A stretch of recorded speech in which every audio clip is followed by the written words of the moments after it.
you check the children? Show a little match sometimes. Hi, I'm Chucky. Wanna play? Sometimes.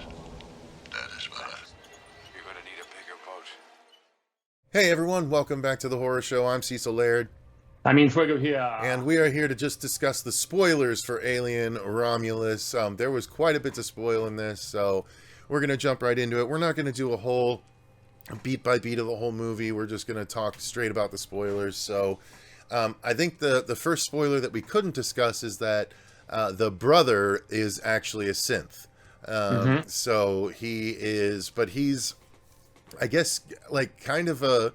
He's presented as a synth with like special needs, but then they basically say that he is, breaking down or like he's having issues because at one point he gets another little disc put inside and it upgrades him and it starts to fix his motor abilities and things like that. So it was a little bit weird where it started out as a special needs character and then got better, but also became evil and then like ungot better along the way. And it was kind of a weird thing, but that's the thing we couldn't discuss about the brother in the main portion. What did you think of that?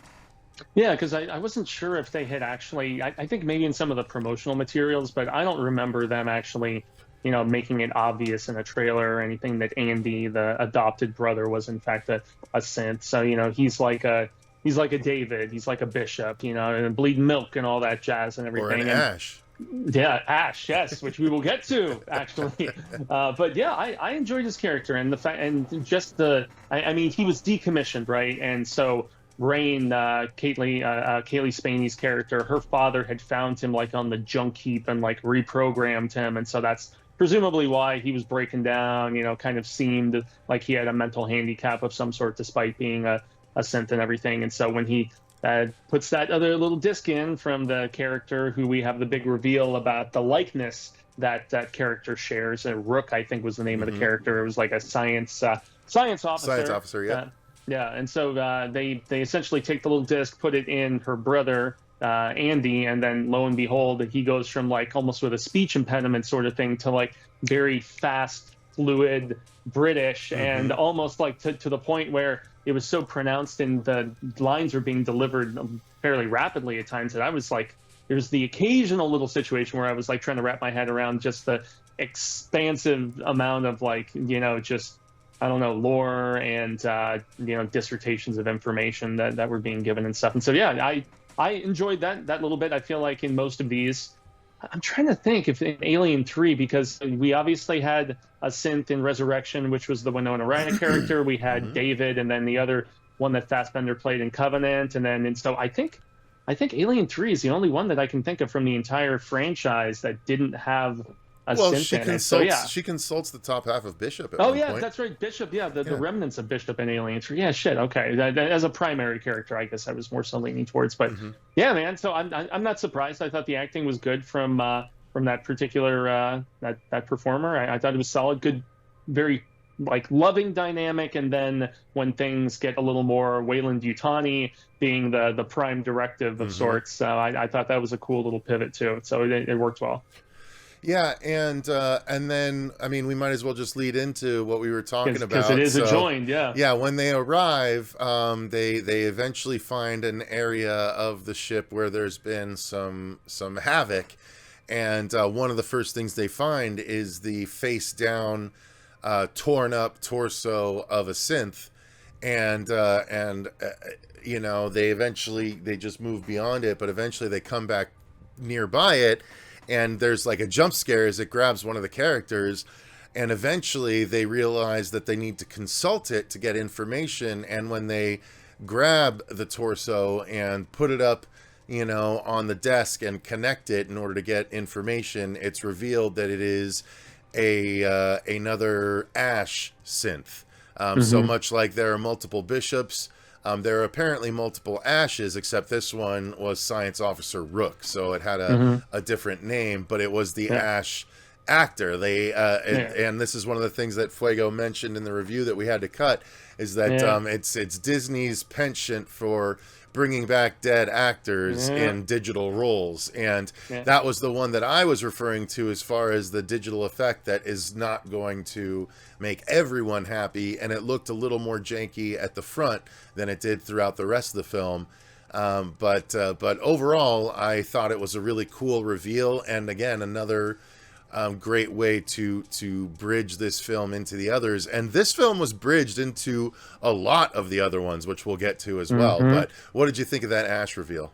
I thought it was dope, man. I just wish that I was just thinking of the, you know, I mean, they were guilty of it twice in Rogue One, right? With Grand Moff Tarkin and with, you know, Princess Leia. And so it's like the actual appearance isn't bad. It's still, even after these many years of doing it, it's the movement that just really looks a lot jankier.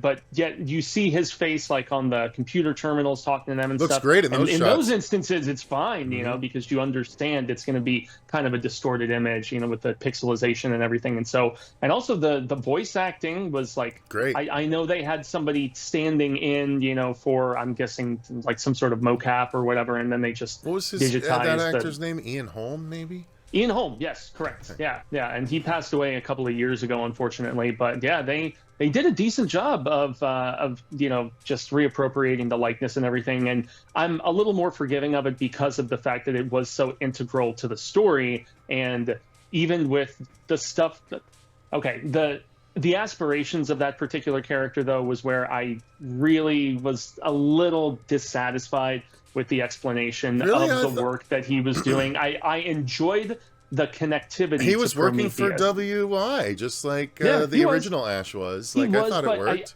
I felt like it almost diminished Aliens and the fact that they're going back to that planet at some point, because their research at all, obviously, between 1 and 2 advanced so significantly in the timeline. That's because true.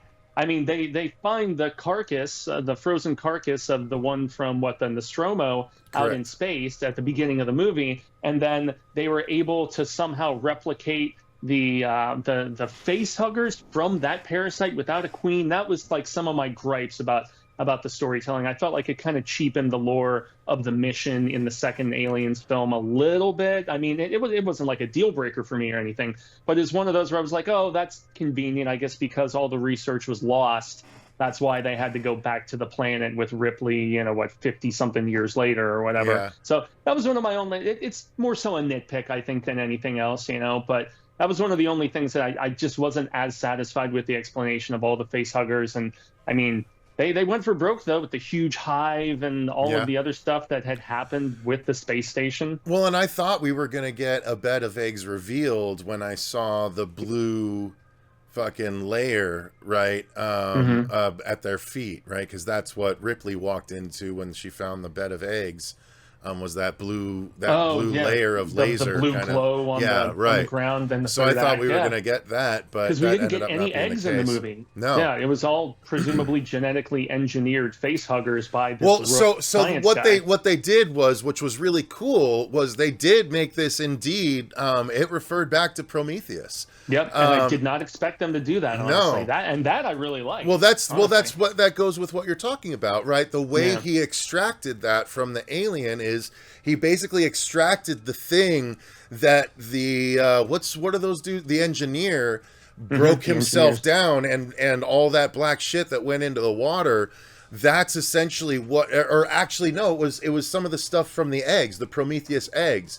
Yeah, the ones he that extracted are less the same, more kind of like a fat cylinder, or like squash looking. Yeah, they're like fat cylinders, right? You know, yeah. But yeah, so also, like that's. Well, what I was going to say is that's what he extracts from the alien, from the Nostromo, and that's why he uses that as the building blocks to create the face huggers and stuff, which is a stretch. Which is a stretch. I agree with you, but I like that they at least tried to explain it that way by bringing in that Prometheus lore, which also comes back at the end. Did you realize that the hybrid was definitely engineer like I love that. So yeah, we'll get to that. We'll get to that. But yeah, because I watched Prometheus last night. Oh yeah, so it's fresh. Yeah. So but yeah, so I liked that, but also that's when we get revealed, right? Because when they first put Rook, the Ash, synth on the counter, he like says, the life forms will come back, and then he looks up, and that's when they see a Xeno that has basically been shot to death but hung up in wiring in the ceiling, and that was cool. And that's meant to be the xenomorph from the original Alien. So that was really cool. I was like, oh wow, that's a hell of an Easter egg. And then we get all the discussion about the Prometheus eggs and the stuff that he's been doing and all that. Yeah, because in Prometheus, one of those little micro whatever things, that's what they put into the his name eludes me. I want to say like Logan Marshall Green or whatever. He was an upgrade. He was in The Invitation. So because he's Numi Rapace's, love interest in that one. And so that was the thing that they put into his drink. And then when he impregnates, so it was those same tiny little life forms. And this is one aspect of the storytelling that actually really dug was Weyland-Yutani's reasoning for wanting to do these experiments, because they had all these workers dying in the mines from the exposure. Yeah. And they're like, I want to basically make superhumans that are much more impenetrable to the environments where we're sending them to work. They want to tap into the invulnerability of the xenomorphs and give it to the human genome.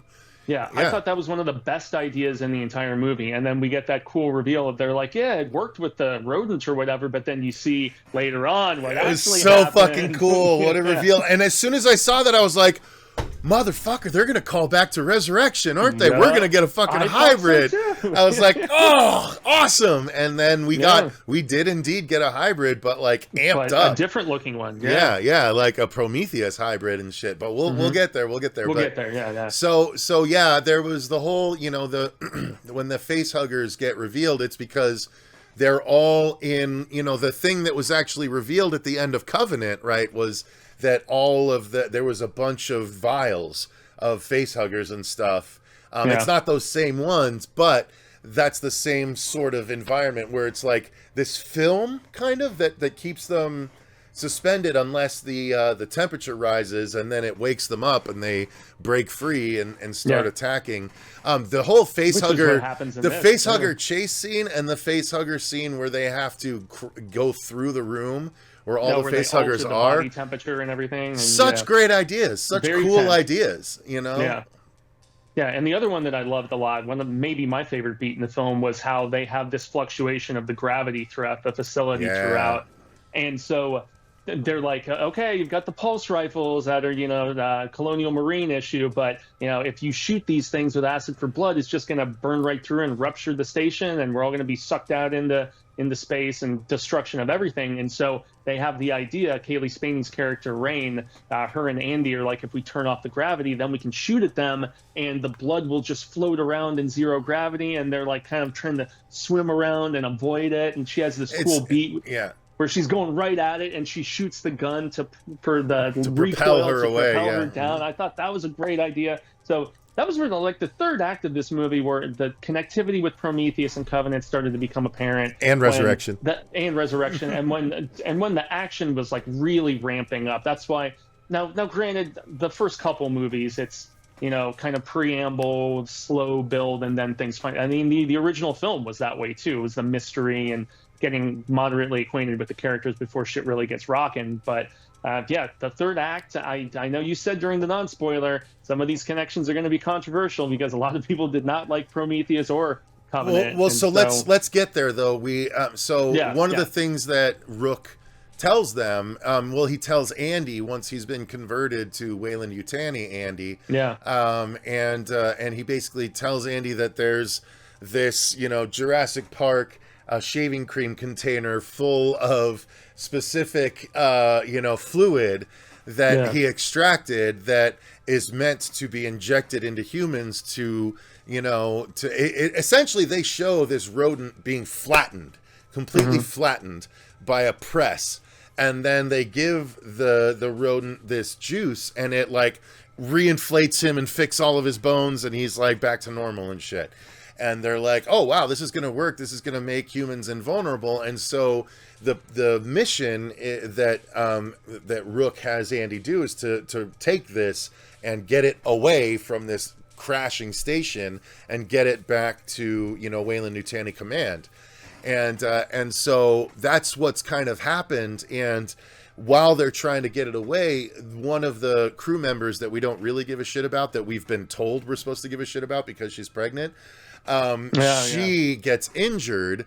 And like the only way that her boyfriend slash husband slash we don't know, because they never even clarify that, wants to give it to her to save her, but they're like, no, we have enough time to get her to a cryopod where we can possibly fix her without this weird shit, because Rain doesn't trust it.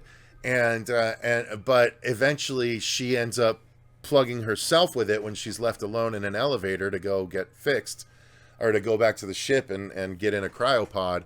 And that's why we get the hybrid that we get, because just like all the other Alien movies, that we think the movie's over once they've escaped, but in actuality, there is a new thing. Rain is about to get into cryostasis herself when the pregnant woman's cryopod shows an error, and she opens it up just in time for the pregnant woman to shit out a cocoon, which that's the thing we didn't mention earlier, is after the chest burster comes out of the bald woman that we see in the trailer, there's a cocoon stage. So we've never seen what happens from chest burster stage to full Xeno drone stage. We just assume that it grows really fast, and we kind of see one of them grow really fast in Alien 3, the dog version of it. But what we see in this is that there's actually a gestational cocoon period, which I wasn't, like, I get the idea, but I'm not fully on board with it, because the cocoon is the stomach, it's the chest of the host. That's the cocoon where it becomes a fucking xenomorph. It's just a chest burster, and then it has to grow. But no, in this, there's a cocoon stage, and then it bursts out, and like the thing that I did predict from the trailer is when its fingers go out, like that's it turning into the full Xeno drone situation, which was cool. But what did you think of the cocoon stage that was added? Mixed feelings, man, because of the fact that there's been so many comics, Dark Horse, and now with Marvel, and we've never seen a cocoon until now. Movies, we've never seen it, so I'm guessing that was Fetty, and I think Rodo is, I forget the dude's last name, but he's co-written all of his films, Don't Breathe, Evil Dead remake, with this same buddy of his, including this one, and so that's their contribution, I guess. But it looked cool enough, but I just don't know if it necessarily fits. It looked like an egg vagina. Cycle, let's be real. It did. Oh, it looked very, very vaginal. You know. So, and then the head of the alien comes out, and it's like dick. Busting out. Yeah. Now it was a cool bit with how they went about dispatching the shithead character who you were just wanting to get killed for how shitty he I was literally being couldn't to, remember what happened to him. Remind me, please. Well, remember, so he starts with that taser thing prodding the huge sack, and then it starts dripping the acid blood on him. And remember, there's the cool bit with his fingers like starting to bleed down to the bone, and then he gets some on his chest. He's death by acid, through. Yeah, death by acid. After it's done, he gets stuck at one point by like the tail or the hand or something, but... Sorry, I got it's a little like it's a tail spike that shoots out through his chest, and it immobilizes him, and he falls underneath the cocoon, which is dripping acid. And it's kind of cool, right like on his chest, right on his first he tries to block it, and it shows the futile effort of blocking it. Just melts right through his arm in a couple of spots. So it's kind of cool. One of the gorier scenes in the movie. It was that with the chest burster scene that were and the birthing scene. It is, but it's like something we've never actually seen fulfilled in an Alien movie, where the acid just drips through someone. Like I was really on board for that. Yeah, because even when Hicks got all burned up, it was really like burning over his armor. Yeah, and he pulls the armor off just in time. Yeah. But we've never seen it actually drip through someone, so I was like, "Fuck yeah, we should." Yeah. It's the same thing where I tried to do the Freddy slices, the arm sushi, because we hadn't seen it. That's something that I would have wanted to see in an Alien movie, and I'm glad we finally got to see it. Yeah, and I like the fact that, like, it was going down at his chest, and then you see it burning through, and then he just seizes because his heart's obviously because it was right there on the right side, and, so, yeah, it just melts down his heart, man. So I thought it was a pretty gruesome way for that character who was just being so awful to the synth throughout because of what had happened with his mother being expendable and that little bit that they mentioned. So, and that's, I mean... Another gripe, it's once again minimal, but the romantic entanglements of these characters, they're so just, who cares? So and they're surface just level that you just don't, Yeah, you didn't really connect that much with any of them. Even the pregnant woman, who's pretty pivotal in the final act, like I didn't really feel for her when stuff started to get really bad and when she's gonna birth this weird hybridy whatever thing after injecting herself. I just didn't. I don't know. I feel like just the didn't care that film much. actually could have used another 10-15 minutes to get us closer to those characters. I agree. I feel like it wouldn't have hurt to get that in this one, honestly. And then the Varro character, who it's been spoiled what happens with her, because it's in the trailer, it's on all the promotional posters of her having the face hugger stuck on. And although they do kind of leave you in the dark when he's like 60-40 about whether it was able to finish its job or not. And I was like, are they going to bait and switch us? I would like if they did. Sure, oh no, we didn't, saw in the trailer you know. when she did the fucking the X-ray the light, behind the chest. Yeah, we which knew. was cool. The second trailer ruined that she was dying. Yeah, the second trailer actually it connected that bit to the silent scream in the first trailer, because we saw that it was her, that the chest bursts and then she screams. I was like, oh, we saw that whole scene. We knew exactly. I forgot about happen. The light bit from the trailer, because in the movie when I was watching it, I was like, oh, are they going to try to psych us out and make us wonder if she is going to get it or not? It's so frustrating that they show like, oh, they can do that, and I'm like, oh, they're just showing us that she can do that literally for the moment that they showed us in the trailer, because that's the only other time it's used in the whole movie. Oh yeah, it's used in 2 scenes. Yeah, the one to introduce it, and then the one to use it. And the payoff. And it's like, yeah, okay, you showed us the payoff in the trailer, so that's not cool anymore, because I already knew that was coming. So there was some unfortunate trailer decisions there. Yeah, I agree. Yeah, because I thought the chest burst with her was very effective. It's one of the better ones that I've seen. Nothing can top the original one, but it might be my second favorite. I mean, compared to the second one. I actually really like the backburster scene in Covenant. I thought that shit was awesome. Yeah, that one was. That was gory as hell, and like it bust through the spine. That was one of the few things I really liked about Covenant, was I thought the gore was solid, but it was just the story was like Prometheus but way dumber in a lot of ways. But so getting to the last act, you already mentioned it, where they turn on the zero gravity. And then just as all the Xeno drones are gonna attack, and the funny thing is it's pre-aliens, and it's a gun that is supposedly issue. Yeah, it's supposedly standard issue, but it's more advanced because it locks onto her arm, and then it's got these pivot joints where it focuses on the thing, and it basically aims for you, and you just fucking destroy. She never misses. Which is fine, because it makes it more dramatic when there's a ton of Xeno blood just floating in the air and they have to try. So that moment is shown in the trailers, and I was like, what is that? It looks like circulatory systems just floating in the air, and it turns out it's just alien blood floating in the air that they have to in zero gravity, that they have to get by without getting burned. What a brilliant idea for a scene. I thought that was great sequence. For sure. Yeah.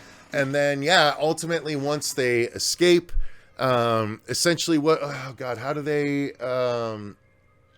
As the massive ship is hitting the rings, the rotating asteroid belt of a planet that they're circling, as this massive ship is hitting this rotating belt, it's just getting torn to shreds by all the asteroids zipping by. I thought that was so fucking cool. Like, that's the ticking bomb of the whole movie.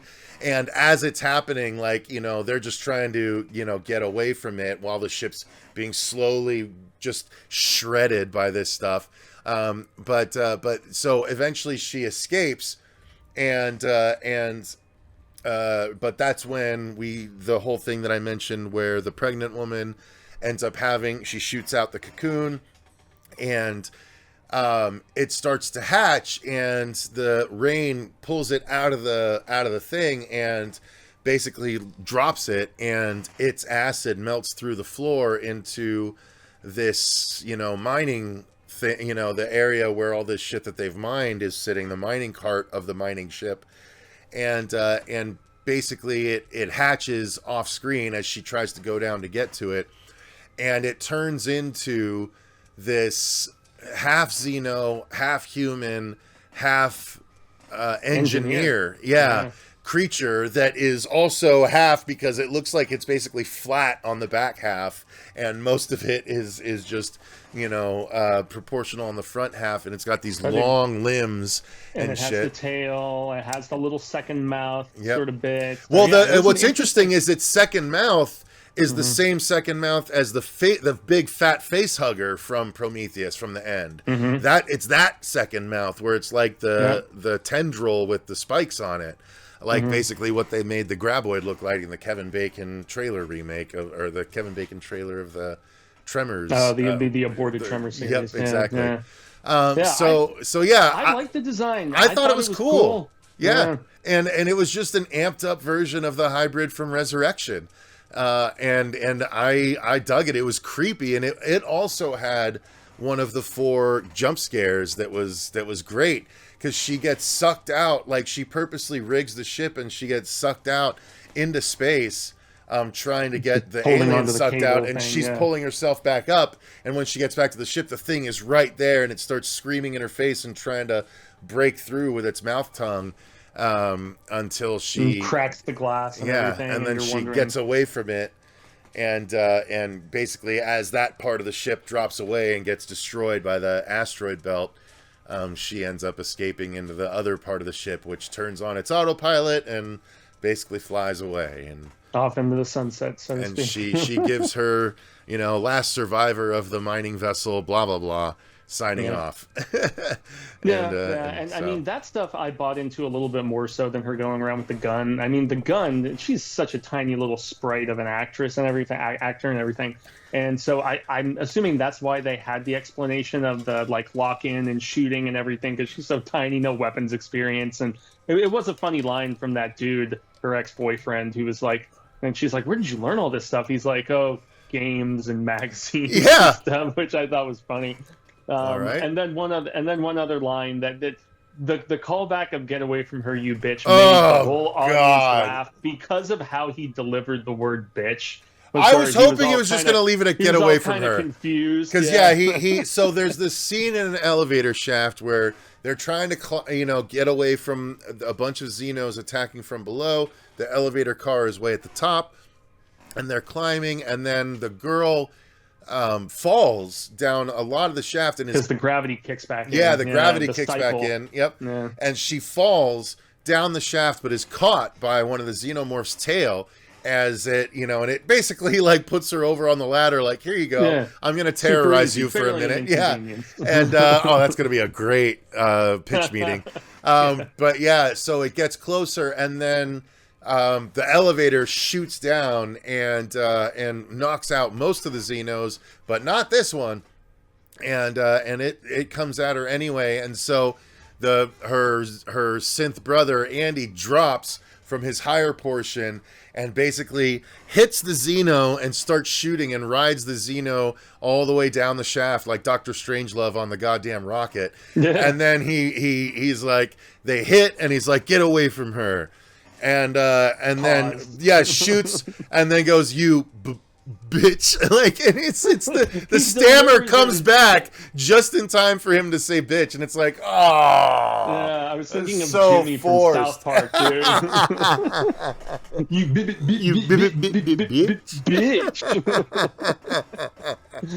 Oh man. Yeah, it's unintentional. Well, I don't know. I thought it was. I would say, is it intentional comical? Okay, I guess. I thought it was, but maybe not. I don't know. It's like, okay. No one else did anyone else say the word bitch before that? Like, why would this synth suddenly say "you bitch"?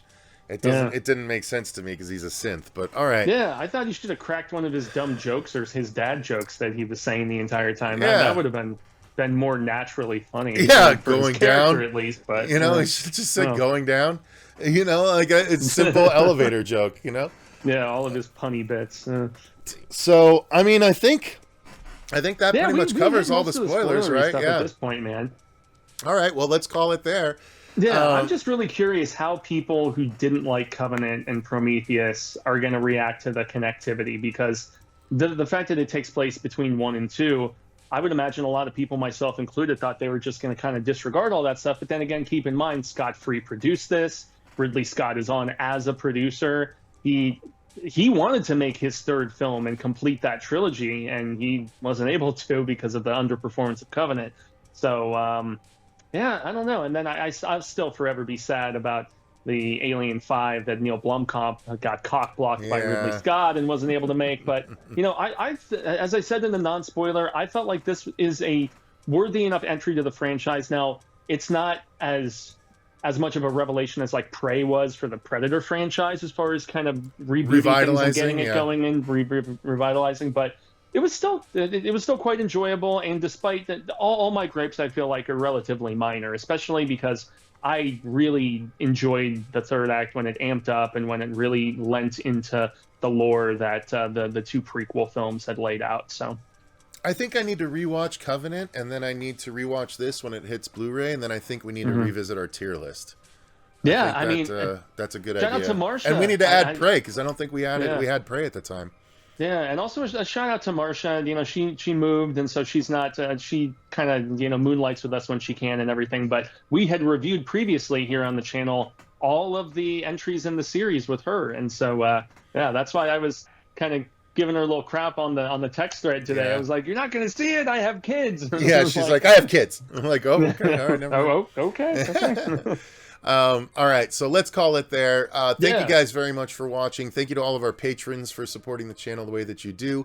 Why don't you guys let us know what all of your spoiler thoughts are in the comments down below. We'd greatly appreciate it. Let's get that discussion going, and come back tomorrow for our live discussion of all the big news from the horror genre in the last couple months, I think it's been, since we've done the news. So. Yep, and also from yesterday, check out our review of the upcoming release Strange Darling, which we checked out the day before this filming. So. Indeed, and I absolutely am head over heels in love with. We're about to record that discussion, so. And that comes out next weekend, I want to say.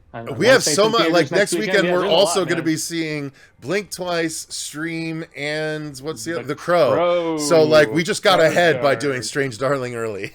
yeah, very, very beneficial. So all right. I'll have to do that now, guys. But thanks for tuning in. All right, so until next time, I've been Cecil Laird. Gracias, Jaime and Fuego. And remember, stay scared.